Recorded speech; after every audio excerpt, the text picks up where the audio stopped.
Laser with a radial, and you know, really had plenty of fire and kind of bit of vigor in the boat, and just noticed it from the outside because it's kind of a bit of a random that just kind of floated in, and thought, yeah, this girl's got something. There's a bit of flair here, and you know, lo and behold, we get into the regatta, and she manages to win a couple of races, and then she takes the women's championship.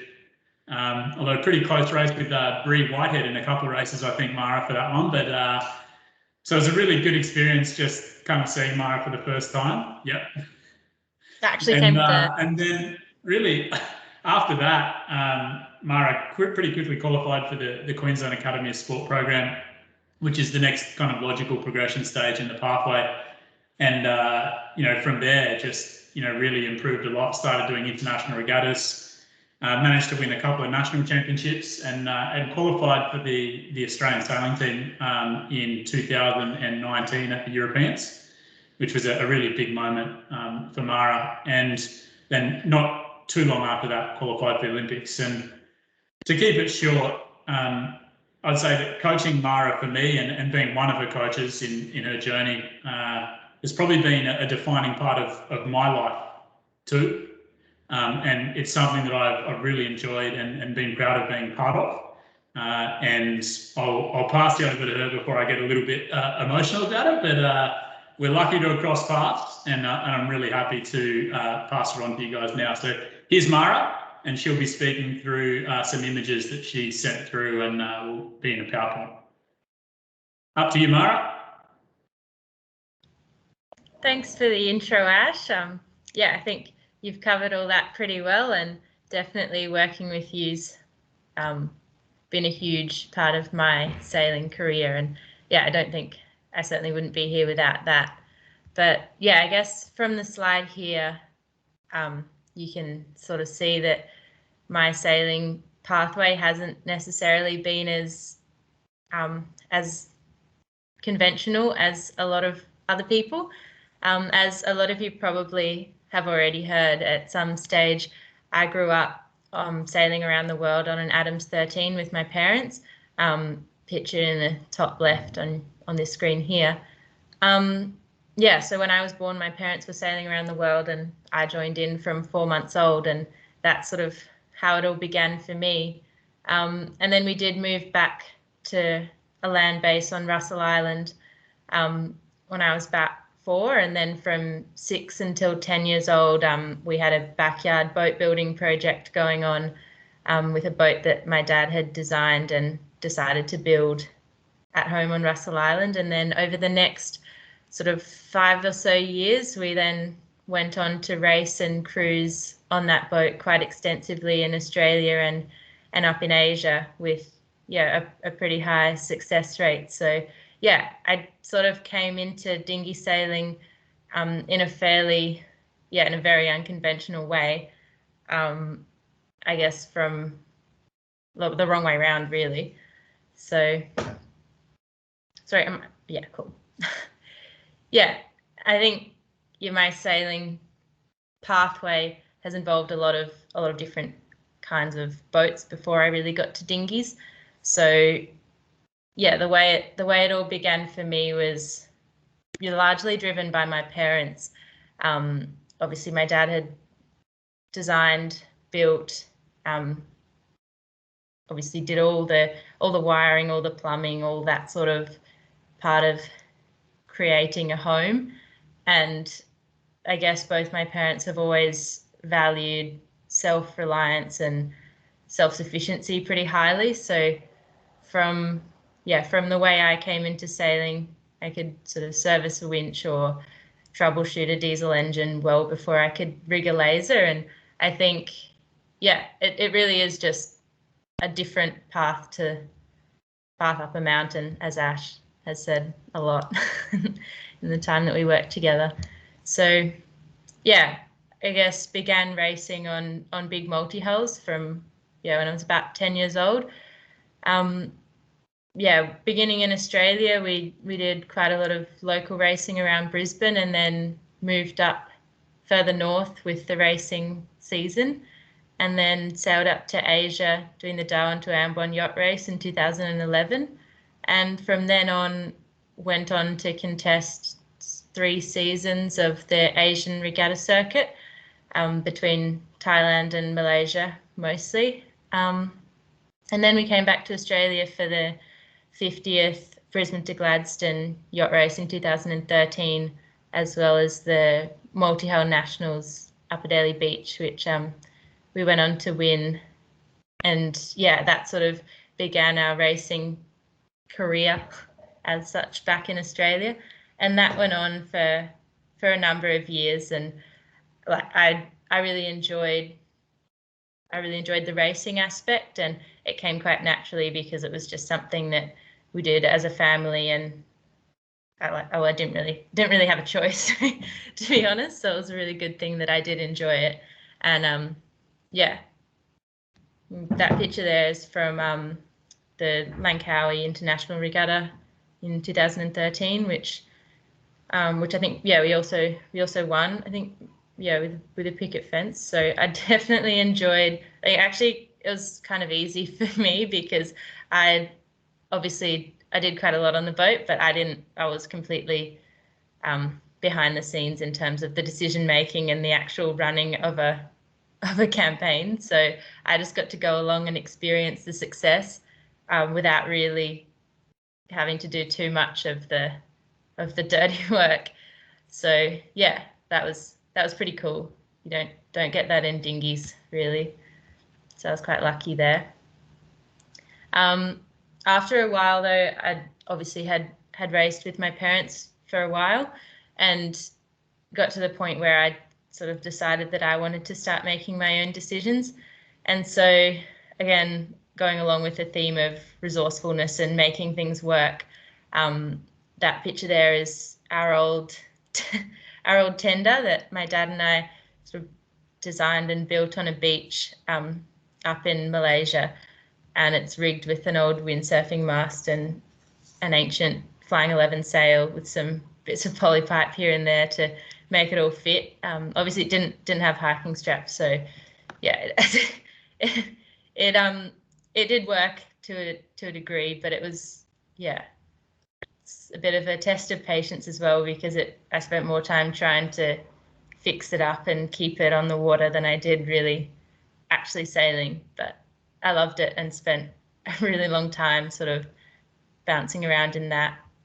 Yeah, in the background actually is the Malaysian National Sailing Centre, and I was pretty lucky because they saw me out there and probably thought I was a complete spastic, but it was kind of they were entertained really. So I just got to hang out with them for a while, and it was actually a really cool experience because earlier this year I got to go to the Olympics with one of the girls I met there when she was sailing an opti. So that was pretty cool.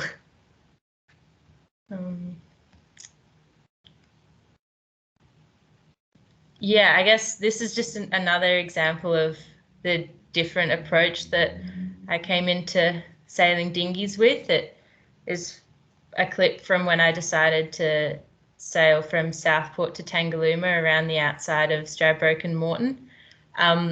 It was a trip that I'd planned before I headed off to Europe, so I had a pretty tight time schedule, and I'd sort of planned on going to a music festival with some of my friends, and had cancelled that because I wanted to work on my downwind really. So I thought, well, what better way than to just, yeah, go on a really long trip. So yeah, the forecast kept getting worse and worse, but I'd had to cancel this festival that I really wanted to go to, and I figured I needed to actually do this because I'd put a lot of things aside to give it the opportunity.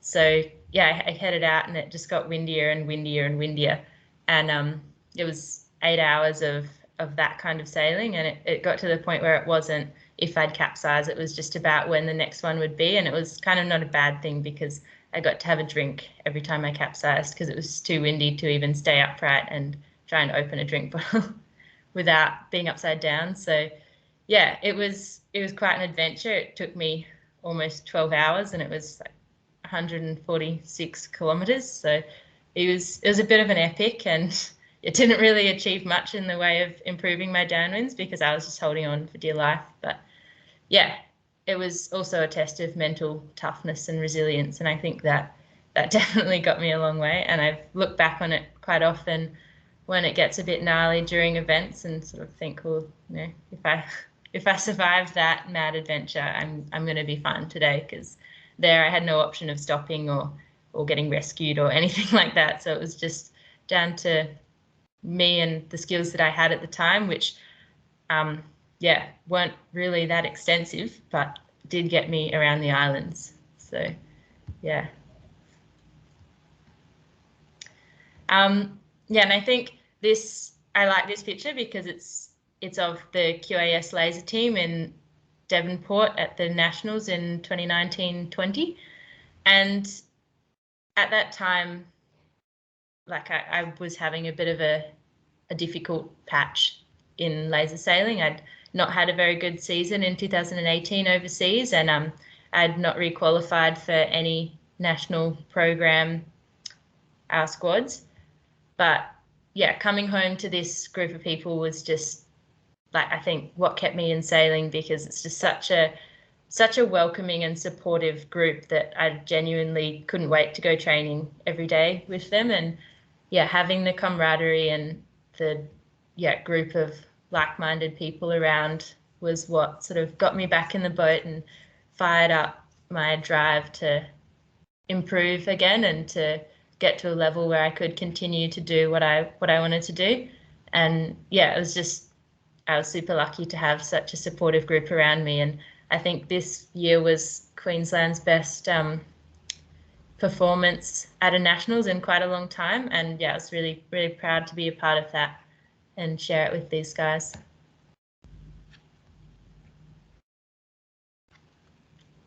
Yeah, and this is one of my favorite photos of my sailing days, because it's just a photo of Ash and I at Sail Sydney in 2018.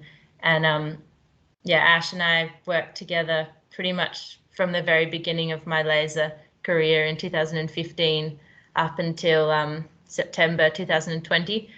And yeah, Ash has sort of been there the whole way through. And yeah, I think he was probably telling me the wrong thing in this photo, but I was dutifully listening and then probably went and did the opposite. But yeah, I think we developed a really good relationship over the years, and yeah, it's something that I'm really lucky to have had the opportunity to work on.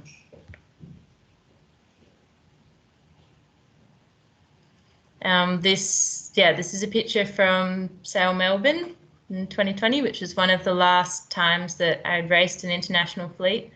It feels like a really long time ago, but it was also a really nice moment when things finally I started to see things coming together, because as everyone who's ever sailed ever knows, it's not really like, improvement isn't linear at all. It's much more like a staircase. Like sometimes you're just going for ages, not really feeling like you're getting very far, and then all of a sudden you just make that step up and things feel different. And I think this was one of those moments for me. And yeah, in the background there's the Rio gold and silver medalists, and it was pretty cool for me to lead them around the top mark.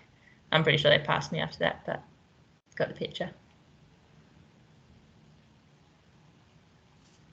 And immediately after that, or before that, anyway, around the same time, Ash and I pictured here after defending the national title in Melbourne. And yeah, it, at the time was sort of, yeah, one of our last events together, but yeah, a pretty good one and a really good memory. Yeah, and obviously international competition is what laser, like Olympic sailing, is all about. This is actually in Enoshima, one of the first times I actually sailed there. Had a pretty up and down time, to be honest, but it's just the process of piecing it all together that I find most rewarding about sailing.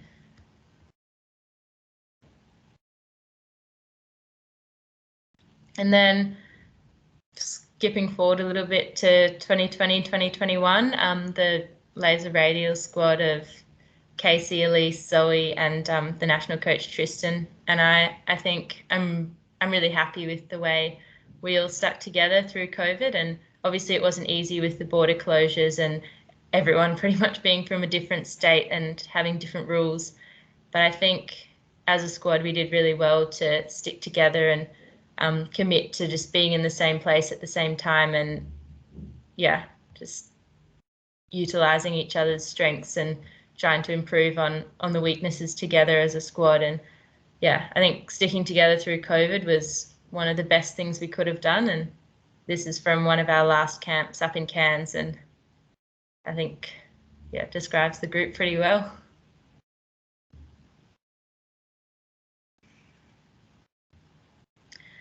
And then jumping forward again to the actual Olympic Games, obviously there were a lot of things that were quite different because of the COVID related restrictions, such as having to wear a mask the entire time until you're on the water, and then finally getting to take it off and put your sunscreen back on. And yeah, having to eat in one place all the time, and you could also take your mask off for that, which was quite pleasant.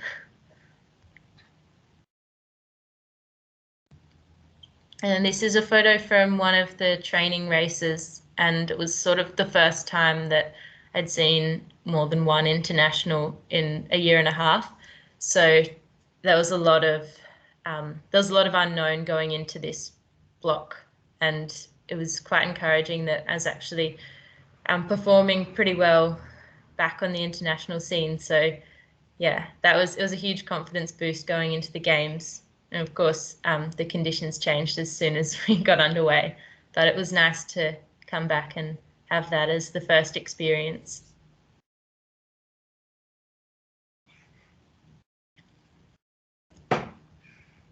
Obviously, yeah, the Olympic Games are, I guess, a pinnacle event for sailors and coaches. And for both Tristan and I, it was the first time that we'd been back in the actual environment that we compete in a really long time. And yeah, it was a pretty cool experience. And I think we both learnt a huge amount from getting to go through all that together. And yeah, there was some big highs and some big lows, and I think I'm pretty proud of how we handled those there on the water in Tokyo.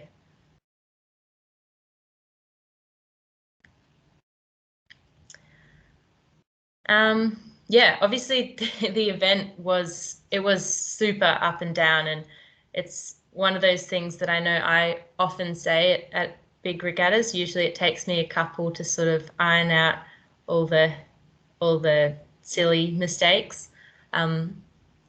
And having come in so race rusty, there were a few of those going on, but usually you sort of think, oh, you know, like it's all right, it's not the Olympics. But all of a sudden every mistake that I made was counting. So it was quite the mental challenge, having that be the case at your first event after so long, just competing against 3 or 4 others domestically. But it was, yeah, it's not really something I think anyone can prepare you for, because it's such an individual experience. It's sort of your reaction to everything that makes it what it is, and no one can really explain how you're going to feel under specific conditions. So yeah, I think the Olympics is just a completely different beast to any other event that I've ever done, and I'm super glad to have that experience going forward in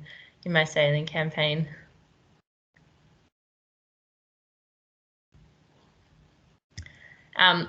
Apparently this photo is good because I look determined.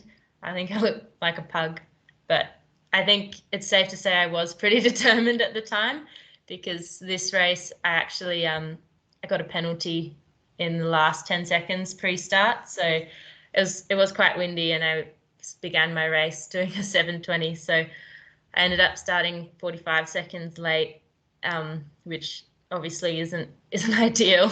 Lost my hat doing the spins, and it was all like I could see the fleet, but they were a seriously long way in front. And yeah, I think the only thing that pulled me back from 44th by a severely large margin was like pure determination. I ended up finishing 19th. It was, yeah, in a way, I've never been more calm during a race because I had literally nothing to lose and a lot to gain.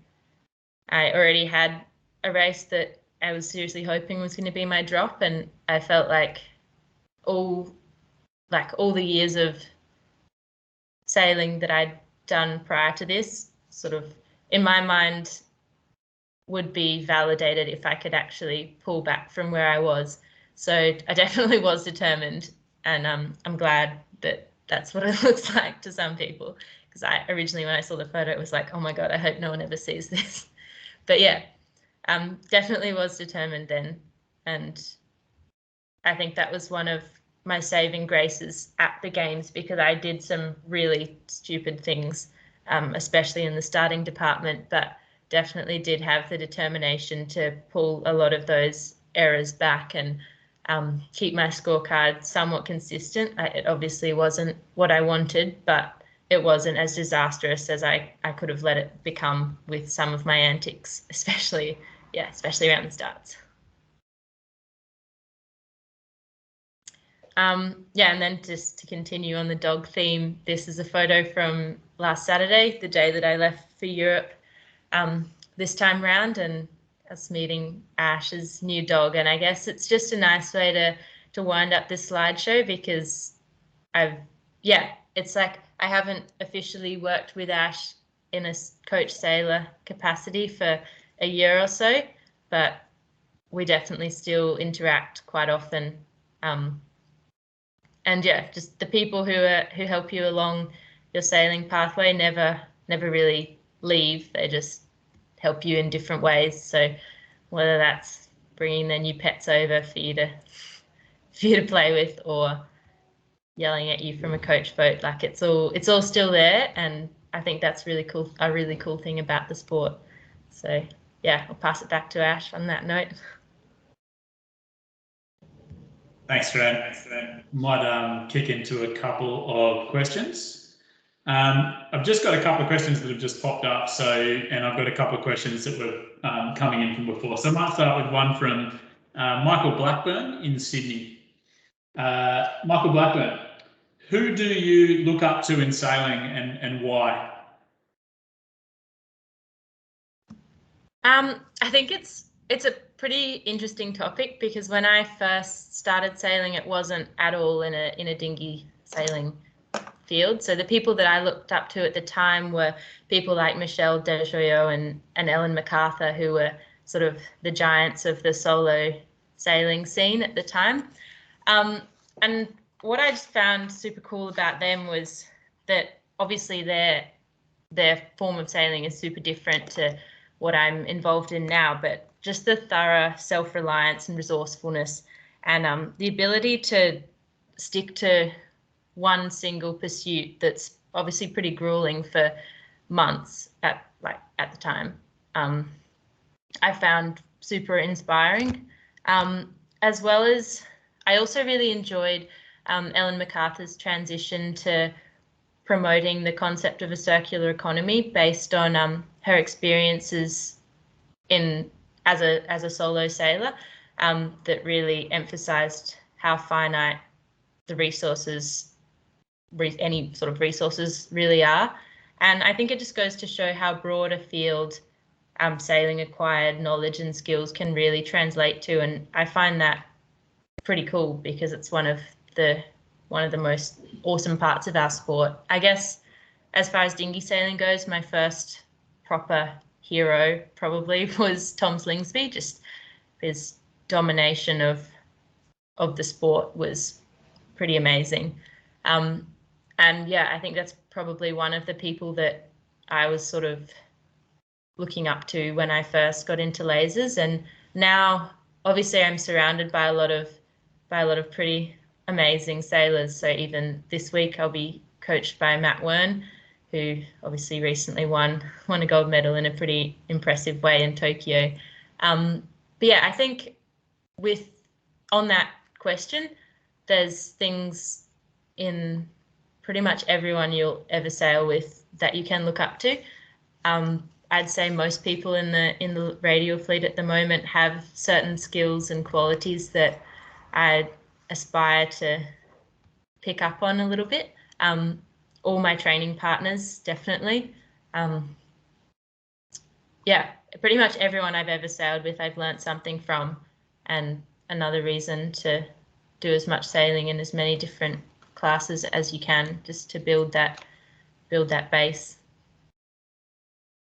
Thanks, Fran. The next question is from Frances Beattie from RQYS. She asks, how do you train when your best training partners, both Australian and international, don't live near you? Yeah, I think it's a really good question, and it's something that I asked myself a lot in the very beginning of my time in the Laser, because I didn't even know who the best in the world were. I literally had no clue about most things. And the way that I sort of went about that was just going through the things that I could do without anyone around. And at the time, I realized that I was a seriously long way from the top anyway. So I'd just take myself out and set pretty high standards for myself. I remember one particular day we were at Inskip Point on our catamaran, and I took myself out and decided that I wasn't coming back until I'd done 10 perfect tacks in a row. And I'm sure they were far from perfect because I was bouncing around in my full rig in about 15 knots. But yeah, I think just being honest with yourself and where you're at is super important. And now we're really lucky. There's a lot of sailing footage available that, yeah, it's not too hard to get your hands on.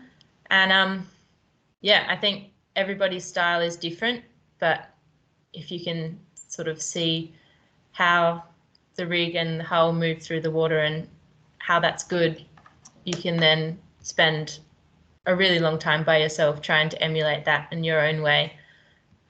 Yeah, obviously trying to get to other people is also a pretty good idea, but obviously that's not always possible. And yeah, there's a lot that you can do by yourself, yeah, on and off the water, that will really help when you do eventually get to meet up with other people. Thanks, Fran. The next one is another one that I've collected just beforehand. Do you have an interest in professional sailing? If so, what does that look like for you? Yeah, I think definitely do have an interest in professional sailing, and I don't think I want to try and pursue that too much until I've achieved what I've set out to in Olympic sailing. And not to say that I wouldn't engage in some at a sort of more manageable level while I'm still sailing, but I think I would really like to do a Volvo Ocean race. Obviously, going fast is pretty hard to resist. So, and also having more of a multi-hull background, I'm always keen to get on anything that's going fast. And I think there's a lot of opportunities opening up, yeah, in Australia and internationally that could be a possibility. But I think, yeah, like there's so many avenues, and ideally I'd like to sort of get through as many as I can, but yeah, all in good time. Good answer. Lasers are fast, right? This one's from Jeffrey Loosemore at Middle Harbour Amateurs Sailing Club in Sydney. He said that I saw that Zoe has been doing great in some of the recent regattas in Europe. Are you, Zoe, and the Australian girls radial team the upcoming dominant force in lasers, taking over from the Europeans? What do you think, Mara? Yeah, he's absolutely right, as usual. No, I think, yeah, it's super cool for us to be over here again. It's been such a long time, and we've been competing against each other for what feels like a really long time. So it's awesome to get back over here, and super cool to to see Zoe doing so well in those events while we were sort of waiting to come over. And yeah, I can't wait to see how we go against the full international fleet. But yeah, I'd really like to think that Jack's onto something there. And yeah, I guess we'll wait and see. But that's the end goal for sure. This one's from Simon Hutchinson. He's from RYCV. I'm actually not sure what that is. Royal something of Victoria. Any advice for your young girls, any advice for young girls looking to get into sailing? Do it. No, yeah, I think like it was a bit organic for me when I came into sailing because it's just what my family did. But it is definitely different as a young girl. I remember, obviously, I did a lot of racing with bigger crews, and I was usually the only girl and always the only person under 12. So it's really easy to be overlooked, and that used to frustrate me no end.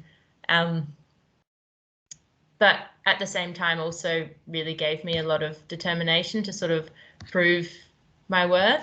And I think girls definitely have a lot to offer in a lot of different areas, whether it's sort of dinghy sailing, offshore racing, all that sort of thing. There's a unique skill set that I think comes more naturally to women that can provide a lot more than is given credit to. But yeah, I think getting involved in sailing wherever possible is a great start, and just not being limited by the fact that you're a girl, because it's one of the unique sports where it doesn't really make as much difference.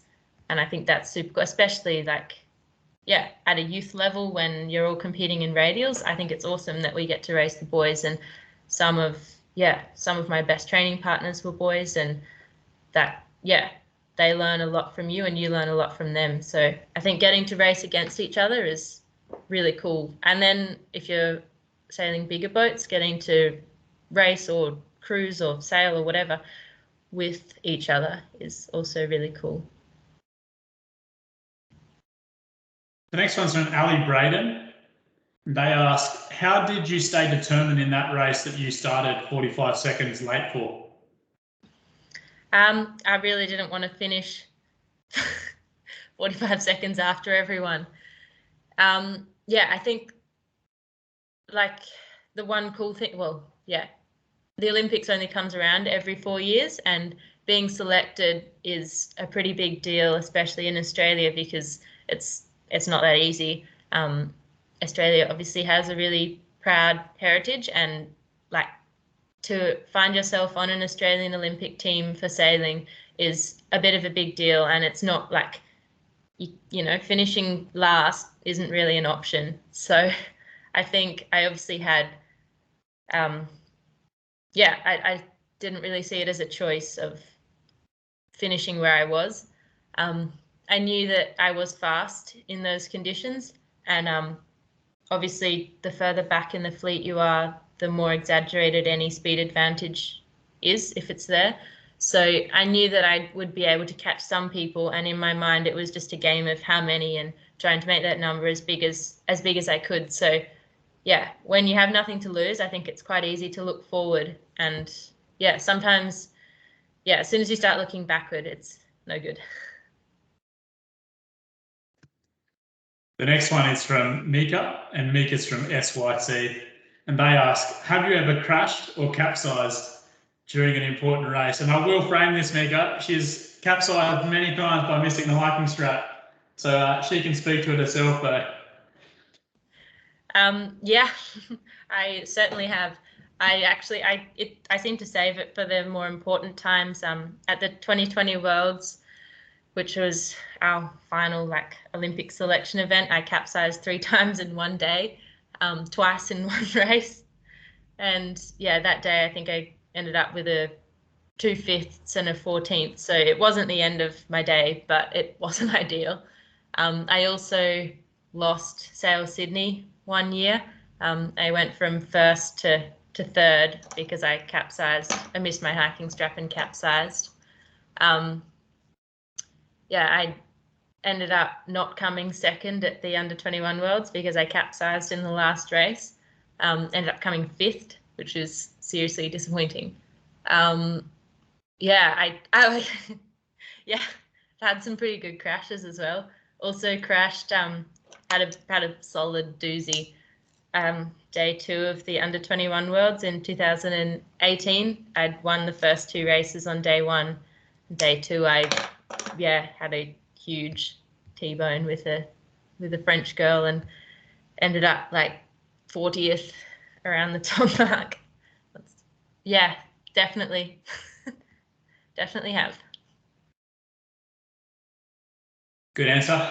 On to Stephen Fankhauser from Chelsea Yacht Club. 2 questions. Did your early unconventional sailing give you confidence to explore your sailing skills? So let's answer that one first, and then we can crack into number 2.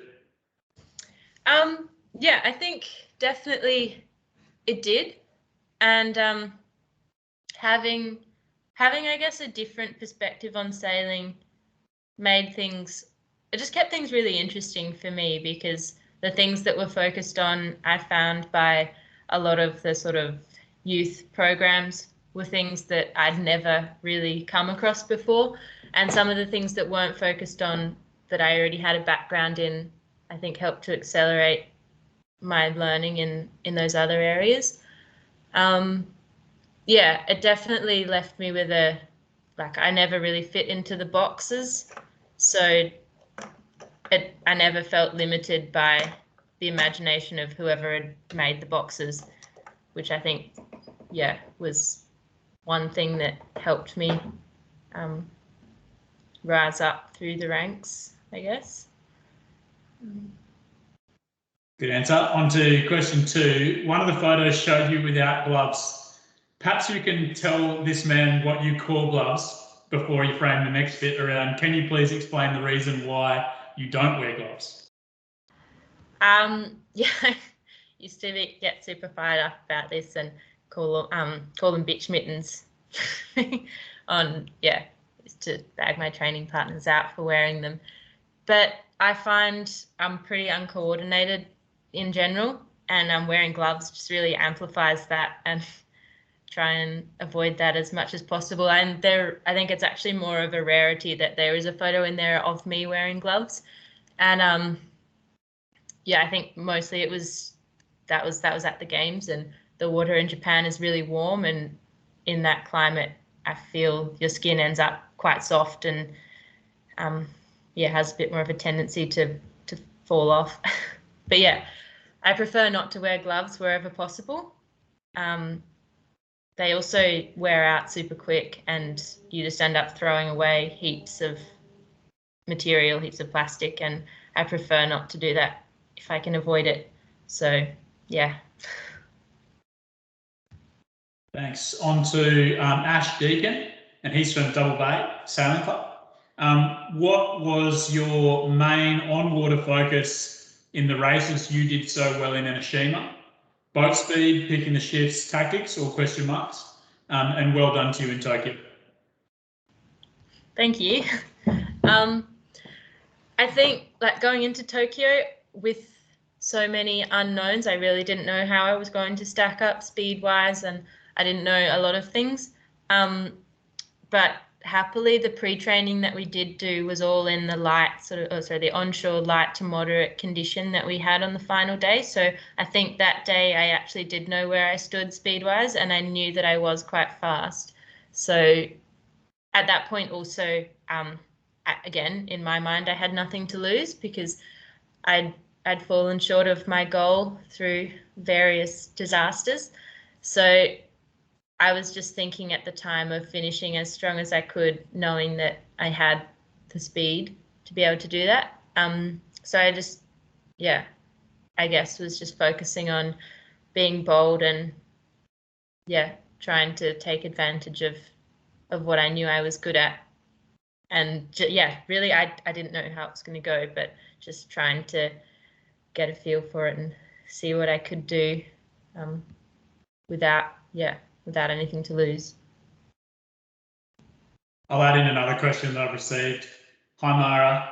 I've recently noted that in England, or GBR, there was recently a Guinness World Record attempt on a distance sail in a laser dinghy by a gentleman named Harry White, who sailed 107.66 kilometres and is claiming the Guinness World Record.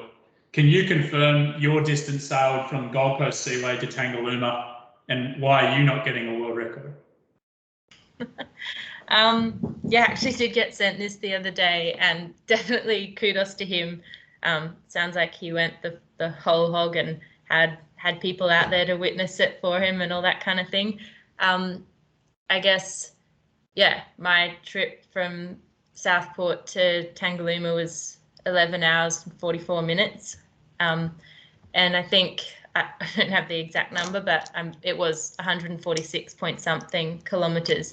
So it was further, but if no one saw it, I guess it didn't happen. But yeah, to be honest, can you confirm that you have GPS data? Sorry? Can you confirm that you have GPS data? Yeah, I'm sure I can find it on my Strava. Yeah, I do have it. I do have it tracked, but at the time I wasn't going for any world records, and I hadn't really told anyone, obviously apart from my parents, who I dragged along to be my safety boat, or really just to watch me, because there wasn't really a whole lot they could do. Yeah, I was just a kid trying to get better at sailing downwind, just, yeah, battling my way around, really. Seems like maybe the sailing community shouldn't underestimate young women, eh?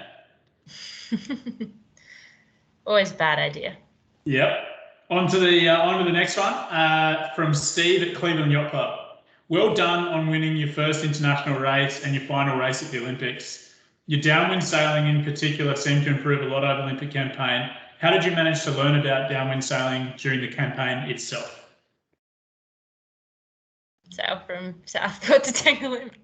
No, it definitely was a focus for quite a while, because especially sort of nearing the end of 2019, early 2020, I felt pretty comfortable with my upwind sailing. So I spent a lot of time doing extended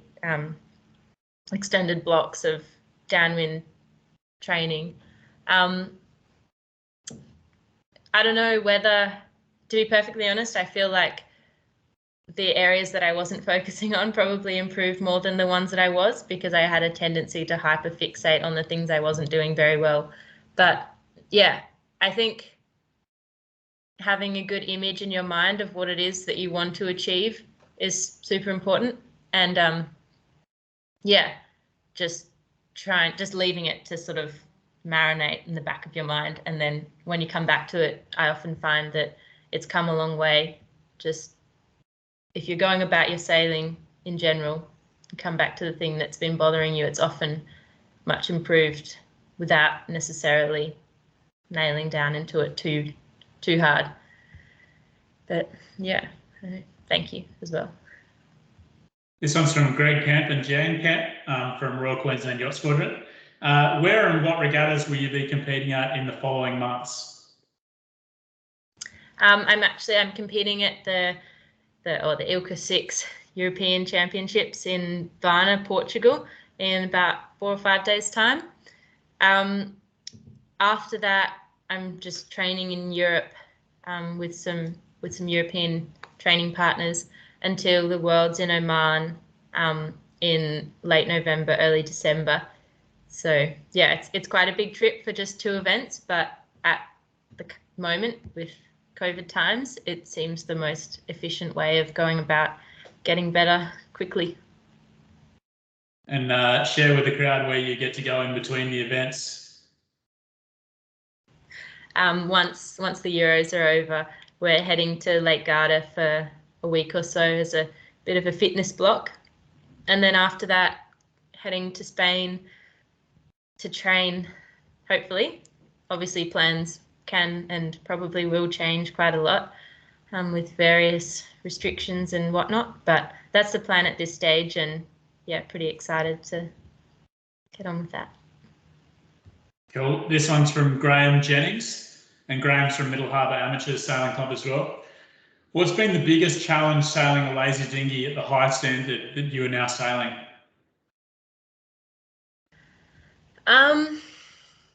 Yeah, I guess that there are a lot of challenges, and one that I faced still do a lot, is just the physiology side of things. I'm quite small, I guess, relative to some of the best girls in the world, and it's something that I often got told when I was first coming into the class, that I wasn't tall enough, I wasn't big enough, and yada yada yada.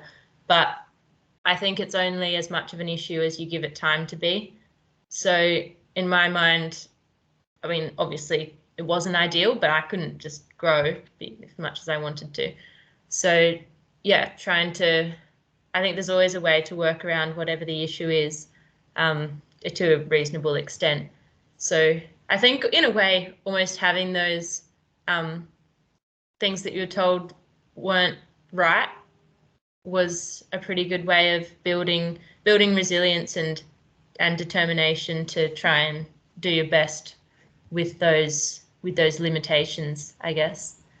Yeah, obviously it's a lot of time away, and away from family and friends and all that sort of thing, but I consider myself super lucky to be quite close friends with my radial squad training partners, and like right now we're staying all in the same town, and yeah, I'm really lucky to have those friendships and the solidarity there. So it makes the time away so much easier when you're surrounded by like-minded people doing what you all want to be doing. So yeah, that definitely helps with that particular challenge. This one's from John Stannard at South Brisbane Sailing Club. Said that, Mara, your downwind speed appeared to become more secure across the regatta. In tight racing, what would you attribute that to? I think, as sort of alluded to before, I had some downwind demons for a while, and I find that often when I do get a bit sticky downwind, it's much more mental than physical. So I think just picking a single thing to focus on was what I was doing at the games, whether that be to just make sure I always had leeward heel to upturn or something. It was always something really simple, but just bringing the focus back to something physical, and then just, I guess, envisaging where you wanted the boat to be and trying to get it there, rather than getting yourself into a downward spiral of self-doubt and negative self-talk, which I think is probably what was going on when you saw the unstable downwind performances. He also asked, was the fact that the 64 Tokyo Olympic Games and the location for Australia's first Olympic gold medal in the 5.5s a motivating factor? Yeah, I mean, it's a pretty cool fun fact, and yeah, something that we've had on posters on the wall in various training locations that I've spent time in the past year or two. Yeah, like I think the history of sailing in Australia is super motivating in general, and we've had so many successful campaigns from the America's Cup in 1983 to all our Olympic champions, and yeah, everybody in between, Olympic and Paralympic. Like, Australia is a very strong sailing nation, and that's always inspiring, both in training and in competition. The next one from the Sailing Academy. Mara, firstly, good luck in Europe. Just before you left to go to Europe, you were coaching at the 2021 Queensland Youth Sailing Championships in Yeppoon. What was the best advice that you gave to a 4.7 sailor, or sorry, the 4.7 sailors over the 3 days? I don't know. I gave a lot of advice, so you probably have to ask a 4.7 sailor what the most useful part of it was. And a lot of it was probably just waffle. But I really enjoyed being up there and getting to see what the youth of Queensland were getting up to and where they were at. And I actually find it super motivating to see people coming into the sport and the rate that they're learning at, because yeah, it's quite impressive, and it really inspires you to be your best as well, because when you see how fast some of the young ones are improving, it really sort of makes you think you need to do that too. As far as the advice I gave, I don't really know what the best part was.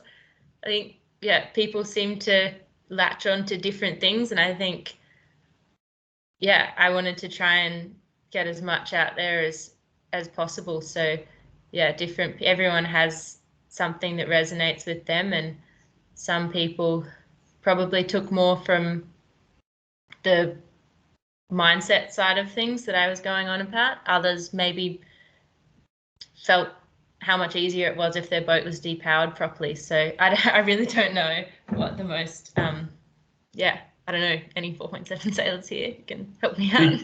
Big range of skills to cover in the 4.7, Mara, so I'm sure you covered something.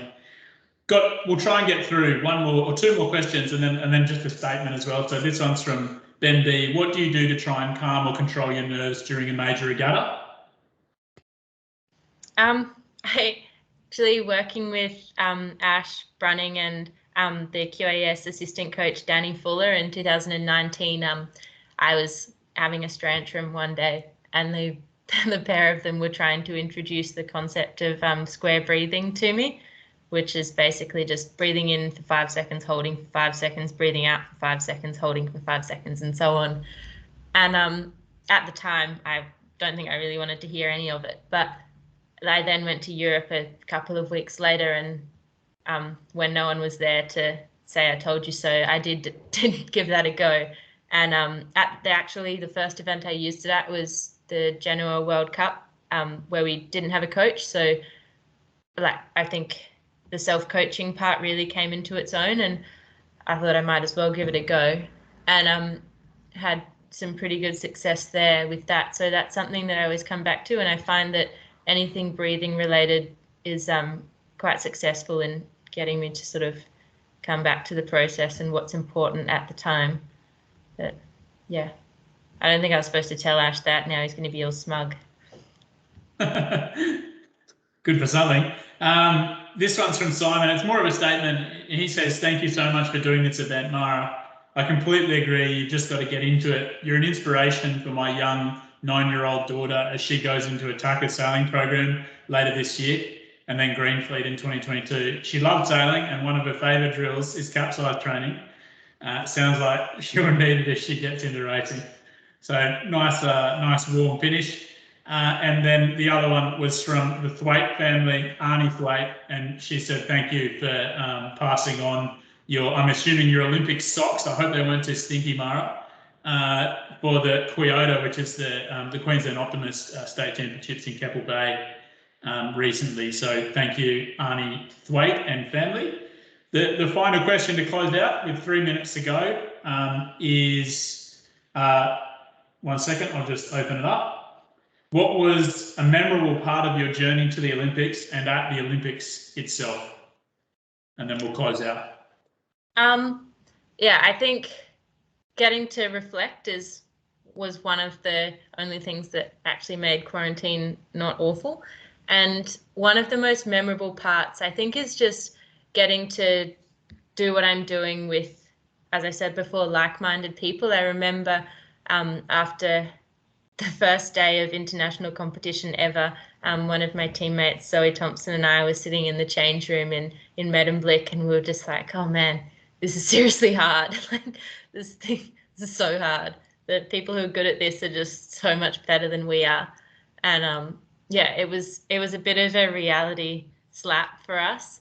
And going over the last couple of years, I've been super lucky to have such a strong squad. We've definitely had some ups and some downs and some tough times together, but I'm super grateful to have formed such strong friendships with those people and to continue to train and race with them today. So I think just, getting to travel the world with people like that is pretty cool. And then probably at the games, I guess a bit of a coming back to that moment in the Medemblik change rooms where at the time Marit Bouwmeester was the reigning Olympic and not yet, but soon to be world champion, and obviously the hometown hero at that yacht club. And to us, she was a bit of a god, really. And coming into Tokyo, I think probably the most memorable part of that was getting to train with her and the pre-regatta training. Yeah, like doing well in a race or in a couple of races is one thing, but it's quite instantaneous. Like it's there and then it's gone again. But getting recognized for your ability to provide in a training environment is much more of a boost, I think. And yeah, to me, that was probably the most memorable part of the Tokyo experience, even though it wasn't during the event itself. But yeah, yeah. Thanks, Stran. The final one here, Ash Deacon just saying, well done, Mara. Thanks for doing us proud. And I think we can close out on that note. So another one from Ben B. All the best in Europe, Mara. Really appreciate your time. Cheers, Ben. Lots of great messages coming in. James Mitchell, same thing. Look forward to seeing you in Australia again. Good luck in Europe. So lots of messages coming through. Thank you, everyone, very much for joining us tonight. We appreciate your time. And thank you, Mara, for making time over in Varna, Bulgaria, not Portugal. Did I say that? Sorry. Where she will be soon competing in the Euros and doing us proud. So thanks, everyone. We'll call it there. See you later. Thank you.